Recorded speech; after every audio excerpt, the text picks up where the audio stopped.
Hello friend, অধিরাজ ফিন একাডেমির আরেকটি ভিডিওতে আপনাদের সকলকে স্বাগত জানাচ্ছি। আজকের যে টপিকটা নিয়ে আমি আলোচনা করব সেটা হচ্ছে অ্যাকাউন্টসের গোড়ার কথা। আমরা অনেকেই তো অ্যাকাউন্টস করছি, আমার অনেক স্টুডেন্ট অ্যাকাউন্টস নিয়ে পড়াশোনা করছে, কিন্তু প্র্যাকটিক্যালি অ্যাকাউন্টসটা কিভাবে এলো একটা বিজনেসে সেই ব্যাপারটা বা বেসটা এটা অনেকেরই অজানা।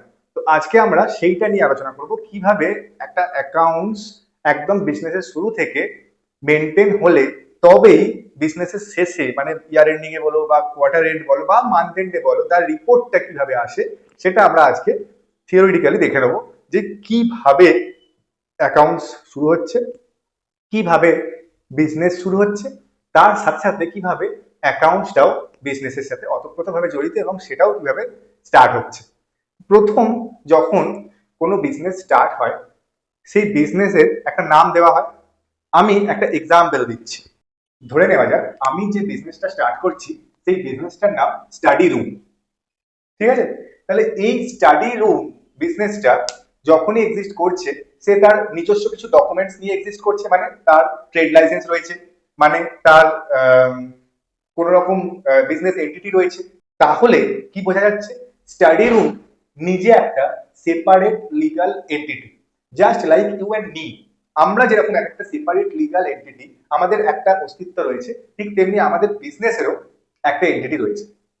তাহলে এই স্টাডি রুম হলো একটা সেপারেট লিগাল এন্টিটি। ক্লিয়ার? তাহলে এ যখনই এক্সিস্ট করছে এর সমস্ত কিছু আমাদের সেপারেট ভাবে মেনটেন করতে হবে। তো আমরা এর কি মেনটেন করব?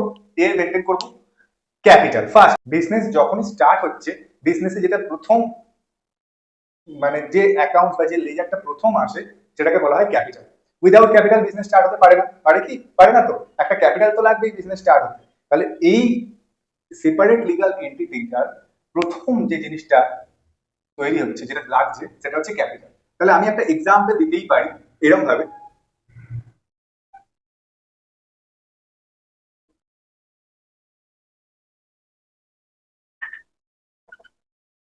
Started business with cash of rupees 5 lakh, এটা আমাদের হতেই পারে।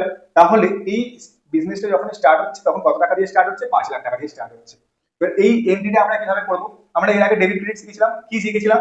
ক্যাশ যখনই বিজনেসে আসবে তখন সেই ক্যাশটা হয়ে যাবে ডেবিট। তাহলে আমি এখানে অনায়াসে করতেই পারি ক্যাশ অ্যাকাউন্ট ডেবিট।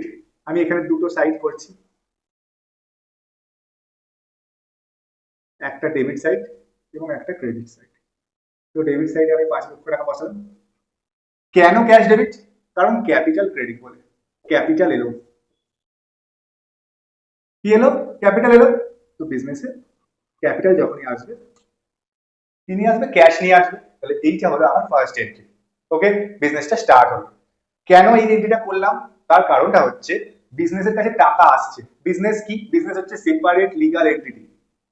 তাহলে এই সেপারেট লিগাল এন্টিটি অর্থ তোমরাই ভাবো না, সাপোজ তুমি যদি কারোর থেকে টাকা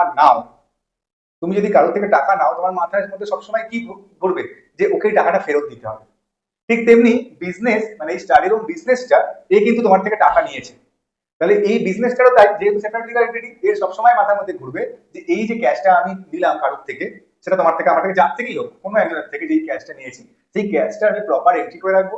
এই ক্যাশটা থেকে যা যা খরচা করবো তার হিসেব আমি তাকে বুঝিয়ে দেবো এবং আমি চেষ্টা করবো এই ক্যাশটা যত তাড়াতাড়ি সম্ভব তাকে মিটিয়ে দেওয়ার।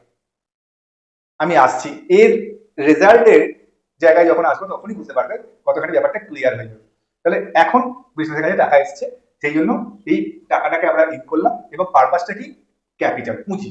বিজনেসের কাছে এই টাকাটাই তার পুঁজি, সেই হিসেবে সে এসছে। নেক্সট আর একটা এক্সাম্পল, এক্সাম্পল 1 এটা ছিল। এক্সাম্পল 2 যদি বলি, পারচেজ এ বিল্ডিং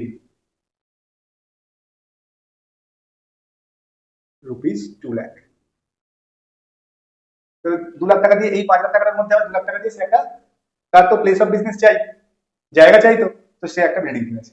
তাহলে কি হবে? টাকা আসছে না যাচ্ছে? টাকা যাচ্ছে। সিম্পল, আমরা এইভাবে হিসাব করবো। আমরা কিন্তু ওই নর্মাল চিরাচরিত ওই জার্নাল লেজারে যাচ্ছি না। আমি একদম প্র্যাকটিক্যালি ভাবছি, তোমরা একদম প্র্যাকটিক্যালি ভাববে। আগে কে ডেবিট হবে কে ক্রেডিট হবে ভুলে যাও। টাকা আসছে না যাচ্ছে আগে ভাবো, টাকা চলে যাচ্ছে। তো তো ন্যাচারালি ক্যাশ আউট হয়ে যাচ্ছে, তো ক্যাশকে আমরা ক্রেডিট করবো। কত টাকা? 2 লাখ টাকা। আর কি হিসেবে কি জন্য টাকাটা যাচ্ছে? বিল্ডিং। এই বিল্ডিং কে আমরা ডেবিট করব 2 লাখ টাকা। ওকে, তো সেকেন্ড এক্সাম্পল গেল, বোঝা গেল এই পর্যন্ত। চল নাম্বার 3, তাহলে কি করলাম? পারচেজ গুডস বা স্টক অফ রুপিস 2,50,000 পারচেজ অ্যাকাউন্টে ডেবিট করব, আর ক্যাশ অ্যাকাউন্টে টাকা চলে যাচ্ছে, তো ক্যাশ অ্যাকাউন্টে এখানে ক্রেডিট করলাম, কারণ টাকা চলে যাচ্ছে। ইজি, এই পর্যন্ত ক্লিয়ার? তাহলে দেখো এই 5 লাখ টাকা যেটা বিজনেসে এসেছিল, সেই 5 লাখ টাকা দিয়ে প্রথমে আমি বিল্ডিং কিনলাম 2 লাখ টাকা দিয়ে, এবং পারচেজ করলাম, কিছু স্টক কিনে নিয়ে এলাম 2.5 লক্ষ টাকা দিয়ে। হুম, এই পর্যন্ত ক্লিয়ার? 5 লক্ষ টাকাটাকে আমরা এইভাবে ইউজ করছি 1 বাই 1। এবার এই এন্ট্রি গুলো করার পর যদি আমি রিপোর্ট দেখতে চাই যে এখন বিজনেসের পজিশন কি, তাহলে সেই রিপোর্টটা কিরকম দেখতে হবে? দেখে নিই রিপোর্টটা কিরকম দেখতে হবে।